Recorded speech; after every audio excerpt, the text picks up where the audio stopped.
Classical macro economic theory fundamentally friction की study है। सदियों से इस डिसिप्लिन ने यह देखा है कि कैसे समाज फाइनाइट रिसोर्सेज अवेलेबल लैंड और फिजिकल कैपिटल को कॉम्पिटिंग ह्यूमन नीड्स के बीच बांटते हैं। इस ट्रेडिशनल पैराडाइम में वैल्यू का कॉन्सेप्ट स्कार्सिटी और प्रोडक्शन के लिए जरूरी ह्यूमन एफर्ट से इनएक्सट्रिकेबली लिंक्ड है। एक हैंडक्राफ्टेड फर्नीचर का पीस, एक्सट्रैक्टेड ऑयल का एक बैरल या एक मेटिक्यूलसली ऑडिटेड फाइनेंशियल रिपोर्ट, इन सब की एक कीमत होती है क्योंकि ये लिमिटेड टाइम और फाइनाइट मटेरियल्स के एक्सपेंडिचर को रिप्रेजेंट करते हैं। हालांकि जैसे जैसे इंक्रीजिंगली कॉम्प्लेक्स गुड्स और सर्विसेज की marginal cost of production zero की तरफ गिरती जा रही है, ये फाउंडेशनल प्रीमिस टूटने लगा है।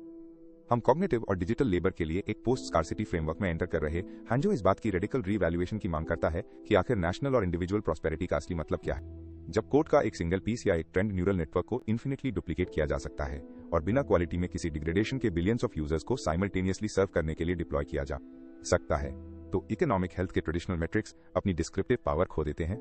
अगर वेल्थ को पहले स्कार्स फिजिकल गुड्स के एक्यूमुलेशन और उन्हें प्रोड्यूस करने के लिए जरूरी ह्यूमन लेबर से डिफाइन किया जाता था, तो अब हमें यह पूछना होगा कि इन्फिनिट एल्गोरिथमिक स्केलेबिलिटी के दौर में वैल्यू आखिर किस चीज में है।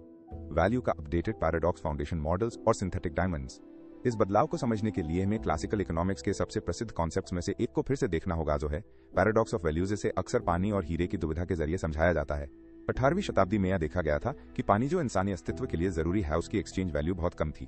दूसरी तरफ हीरों की फाइनेंशियल वैल्यू बहुत ज्यादा थी, इसकी सर्वाइवल के लिए उनका कोई खास प्रैक्टिकल इस्तेमाल नहीं था। इस पैराडॉक्स का समाधान मार्जिनल यूटिलिटी और स्कार्सिटी में छिपा था। पानी इतना ज्यादा था कि उसकी एक और यूनिट की मार्केट वैल्यू बहुत कम थी, इसकी हीरे बहुत ही दुर्लभ थे। 2030s में यह पैराडॉक्स फिर से जीवित हो गया है और पूरी तरह से डिजिटाइज हो गया है। हमारी मॉडर्न इकोनॉमी का पानी हर जगह मौजूद ओपन सोर्स फाउंडेशन मॉडल्स हैं। ये विशाल generalised artificial intelligence systems digital survival के लिए पूरी तरह से जरूरी हैं। इन बेस कॉग्निटिव इंजन्स के एक्सेस के बिना कोई मॉडर्न एंटरप्राइज या नेशन स्टेट काम नहीं कर सकता। ये बेसिक ऑटोमेटेड लॉजिस्टिक्स से लेकर रूटीन नेचुरल लैंग्वेज प्रोसेसिंग तक सब कुछ पावर करते हैं।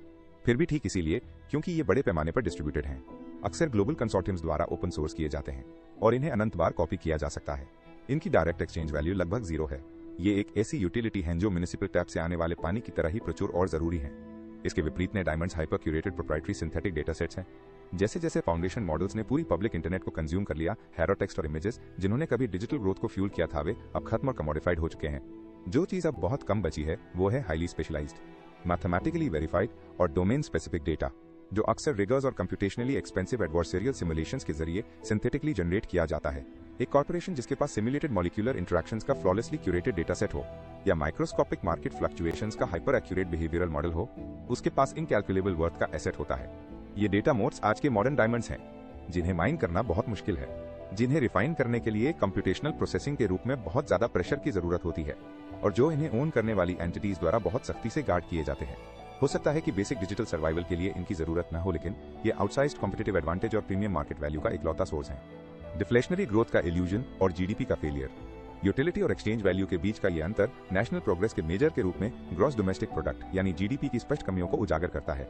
जीडीपी को इंडस्ट्रियल एज के लिए बहुत शानदार तरीके से डिजाइन किया गया था।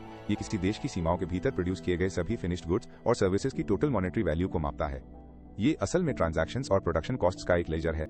लीगल सर्विसेज के इकोनॉमिक फुटप्रिंट पर गौर कीजिए। एक स्कर्सिटी बेस्ड इकोनॉमी में एक कॉम्प्लेक्स मर्जर एग्रीमेंट ड्राफ्ट करने के लिए हाईली पेड कॉर्पोरेट अटॉर्नीज की एक टीम की जरूरत हो सकती है जो हफ्तों तक काम करे और hundreds of thousands of dollars के बिलेबल आवर्स जनरेट करे, जो सब नेशनल जीडीपी में पॉजिटिवली कंट्रीब्यूट करता है।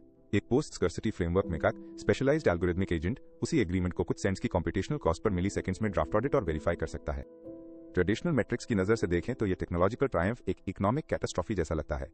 GDP hundreds of thousands of dollars से श्रिंक हो जाती है, फिर भी क्लाइंट ऑब्जेक्टिवली ज्यादा वेल्दी है जिसके पास बिना कैपिटल खर्च किए बिल्कुल वही लीगल यूटिलिटी है। ये फेनोमेनन डैश जहां deflationary technology traditional economic indicators को डिस्ट्रॉय कर देती है, जबकि साथ ही साथ एक्चुअल लिविंग स्टैंडर्ड्स को स्काईरॉकेट करती है, डैश एक स्टैटिस्टिकल इल्यूजन क्रिएट करता है। हम कंज्यूमर सरप्लस के एक ऐसे एक्सप्लोजन को विटनेस कर रहे हैं जो इंडस्ट्रियल एरा की बैलेंस शीट्स पर बिल्कुल भी रजिस्टर नहीं होता। जब डिजिटल गुड्स और कॉग्निटिव सर्विसेज को बिना किसी वेयर एंड टियर के इन्फिनिटली डुप्लीकेट किया जा सकता है, तो प्रोडक्शन की कॉस्ट से इकोनॉमिक हेल्थ को मेजर करना सिर्फ इनएक्यूरेट ही नहीं है, ये एक्टिवली मिसलीडिंग है। एक नेशन जिसकी जीडीपी एक्टिवली कॉन्ट्रैक्ट हो रही है, वो असलियत में टेक्नोलॉजिकल अबंडेंस के गोल्डन एज से गुजर रहा हो सकता है, बशर्ते उसके citizens in zero marginal cost services के बेनिफिशियरी हों। इसलिए एक नेशन की वेल्थ को अब उसकी फिएट करेंसी की वेलोसिटी या उसकी फिजिकल मैन्युफैक्चरिंग की ग्रॉस टैली से सटीक रूप से ट्रैक नहीं किया जा सकता। हमें प्रोस्पेरिटी के बिल्कुल नए इंडिकेटर्स की तरफ देखना होगा। ##The pillars of modern sovereign wealth. अगर फिजिकल कैपिटल का एक्यूमुलेशन और लेबर आवर्स का एग्रीगेशन अब एक नेशन की इकोनॉमिक वाइटैलिटी को डिक्टेट नहीं करते हैं, तो मैक्रो इकोनॉमिक वेल्थ की डेफिनेशन को फिर से लिखा जाना चाहिए। एल्गोरिथमिक स्केलेबिलिटी के दौर में नेशनल प्रोस्पेरिटी 3 फाउंडेशनल पिलर्स से सस्टेन होती है: sovereign compute capacity, proprietary data moats और energy infrastructure. Sovereign compute capacity, the new means of production. 28th century में ग्लोबल सुपर पावर्स की पहचान उनकी स्टील मिल्स, ऑटोमोटिव फैक्ट्रीज और शिप बिल्डिंग यार्ड से होती थी। आज इंडस्ट्रियल कैपेसिटी का अल्टीमेट मेजर सॉवरेन कंप्यूट है, किसी नेशन की वास्ट अमाउंट्स ऑफ इंफॉर्मेशन को प्रोसेस करने, फ्रंटियर मॉडल्स को ट्रेन करने और कॉम्प्लेक्स सिमुलेशंस को रन करने की क्षमता उसकी जियोपॉलिटिकल स्टैंडिंग तय करती है। कंप्यूट मॉडर्न इकोनॉमी का यूनिवर्सल सॉल्वेंट है। इसे medical breakthroughs, military intelligence, logistical efficiency और आर्टिस्टिक क्रिएशन में बदला जा सकता है। कॉन्सिक्वेंटली नेशनल वेल्थ को अब एक्साफ्लॉप्स में मापा जा रहा है, यानी वो क्विंटिलियन फ्लोटिंग पॉइंट ऑपरेशंस जो एक नेशन के सर्वर फार्म्स 1 सेकंड में एग्जीक्यूट कर सकते हैं। जो नेशंस अपनी कंप्यूटेशनल जरूरतों के लिए फॉरेन एंटिटीज पर निर्भर हैं, वे डिजिटल एज में प्रभावी रूप से वेसल स्टेट्स हैं जो सप्लाई चेन डिसरप्शंस और एल्गोरिथमिक एम्बार्गोज के प्रति वल्नरेबल हैं। Sovereign compute capacity economic output के लिए रॉ अनअडल्टरेटेड पोटेंशियल को दर्शाती है, जो लैंड और कैपिटल के कंबाइंड मॉडर्न इक्विवेलेंट के रूप में काम करती है। Proprietary data modes the strategic reserves, जबकि कंप्यूट इंजन प्रोवाइड करता है, डेटा नेविगेशनल चार्ट्स प्रोवाइड करता है। हालांकि जैसा कि पैराडॉक्स ऑफ वैल्यू द्वारा स्थापित किया गया है, सारा डेटा एक जैसा नहीं होता। एक नेशन की वेल्थ अब काफी हद तक उसके प्रोप्राइटरी डेटा रिजर्व्स पर निर्भर है, यानी अत्यधिक स्ट्रक्चर्ड, कल्चरली स्पेसिफिक और हिस्टोरिकली रिच इंफॉर्मेशन की रिपोजिटरीज, जिन्हें फॉरेन फाउंडेशन मॉडल्स द्वारा आसानी से रेप्लिकेट नहीं किया जा सकता। नेशन अब सॉवरेन डेटा वर्ल्ड्स बना रहे हैं। इनमें मैन्युफैक्चरिंग सेक्टर्स के हाई फिडेलिटी इंडस्ट्रियल लॉन्ग से लेकर पॉपुलेशंस के एनोनिमाइज्ड जेनेटिक डेटाबेसेस और उनके कल्चरल हेरिटेज के डीप न्यूआंस्ड लिंग्विस्टिक रिकॉर्ड्स तक सब कुछ शामिल है। ये प्रोप्राइटरी मोड्स ये सुनिश्चित करते हैं कि किसी नेशन की लोकलाइज्ड एआई एप्लीकेशंस ऐसी प्रिसिजन और कल्चरल अलाइनमेंट के साथ काम करें जिसका मुकाबला जेनेरिक ग्लोबली डिस्ट्रीब्यूटेड मॉडल्स नहीं कर सकते। इन हाइपर क्यूरेटेड डेटासेट्स की ओनरशिप और केयरफुल लाइसेंसिंग नेशनल वेल्थ का एक क्रिटिकल कंपोनेंट बनाती है, जो बिल्कुल वैसे ही काम करता है जैसे पिछली सदियों में स्ट्रेटेजिक गोल्ड या ऑयल रिजर्व्स काम करते थे। ###Energy infrastructure the hard currency of digital infinity. Infinite algorithmic scalability का कॉन्सेप्ट एक इनस्केपेबल फिजिकल कांस्टेंट कैरी करता है, और वो है थर्मोडायनामिक्स। जबकि एक डिजिटल गुड को मटेरियल डिग्रेडेशन के बिना 1 बिलियन बार डुप्लीकेट किया जा सकता है, उन डुप्लीकेशंस को प्रोसेस करने वाले सर्वर्स को इलेक्ट्रिसिटी की जरूरत होती है। ऐसी दुनिया में जहां कॉग्निटिव लेबर इफेक्टिवली फ्री है, वहां अल्टीमेट बॉटलनेक डैश और इसलिए वैल्यू का अल्टीमेट आर्बिटर एनर्जी है। एनर्जी इंफ्रास्ट्रक्चर वो फाउंडेशनल करेंसी है जो एआई एरा को अंडरराइट करती है। किसी नेशन की वेल्थ सीधे तौर पर उसकी अबंडेंट, सस्ती और रिलायबल बेसलोड पावर जनरेट करने की कैपेसिटी के प्रोपोर्शनल है।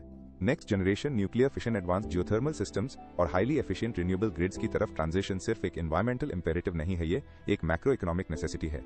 जो कंट्रीज प्रति किलोवाट आज सबसे कम कॉस्ट प्रोवाइड कर सकती हैं, वे कंप्यूट के सबसे डेंसेस्ट कंसंट्रेशंस को अट्रैक्ट करेंगी, जिससे वे ग्लोबल एल्गोरिथमिक प्रोडक्शन का लायन शेयर कैप्चर कर लेंगी। इस पैराडाइम में एनर्जी अबंडेंस इकोनॉमिक प्रॉस्पेरिटी से इंडिस्टिंग्विशेबल है। अबंडेंस ड्रिवन इकोनॉमी में प्रोग्रेस को मापना। एक स्कार्सिटी बेस्ड इकोनॉमी से अबंडेंस ड्रिवन मॉडल की तरफ बढ़ने के लिए हमें इकोनॉमिक मेजरमेंट के मकसद को फिर से सोचने की जरूरत है। अगर वेल्थ का मतलब अब लेबर के प्रोडक्ट्स को जमा करना नहीं है, तो इसे एक्सेस टू कैपेबिलिटी के तौर पर फिर से डिफाइन करना होगा। 2030 में किसी देश की वेल्थ का असली पैमाना यह है कि उसके नागरिक बिना किसी फाइनेंशियल नुकसान के कितनी आसानी से ऑन डिमांड और हाइपर पर्सनलाइज्ड सर्विसेज को एक्सेस कर सकते हैं। एक नागरिक कितनी तेजी से किसी कॉम्प्लेक्स लॉजिस्टिकल प्रॉब्लम को सॉल्व करने के लिए एक एल्गोरिथमिक एजेंट को डिप्लॉय कर सकता है। किसी मेडिकल सिम्टम और एक highly accurate AI driven diagnostic resolution के बीच कितना लेटेंसी टाइम है। औसत जनता कितना कॉग्निटिव सरप्लस, यानी वो फ्री टाइम एंजॉय करती है जो रोड एडमिनिस्ट्रेटिव या फिजिकल लेबर के बोझ से आजाद है। प्रोग्रेस अब किसी देश के डिजिटल इंफ्रास्ट्रक्चर की रेजिलियंस उसके सबसे गरीब नागरिकों के पास मौजूद बेसलाइन इंटेलिजेंस और तेजी से टेक्नोलॉजिकल अडेप्टेशन की क्षमता से मापी जाती है।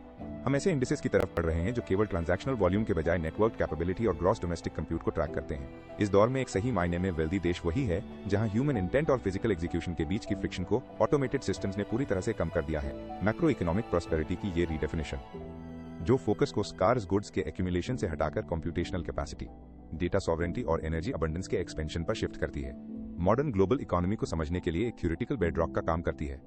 ये एस्टैब्लिश करती है कि जब प्रोडक्शन कॉस्ट्स वैनिश हो जाती हैं तो क्या चीज वैल्यू रखती है, और हमारे टाइम के सबसे प्रेसिंग क्वेश्चन के लिए स्टेज सेट करती है कि आखिर सोसाइटीज खुद को कैसे ऑर्गेनाइज करती हैं ताकि इस नई तरह से डिफाइंड प्रॉस्पेरिटी को मैक्सिमाइज और डिस्ट्रीब्यूट किया जा सके।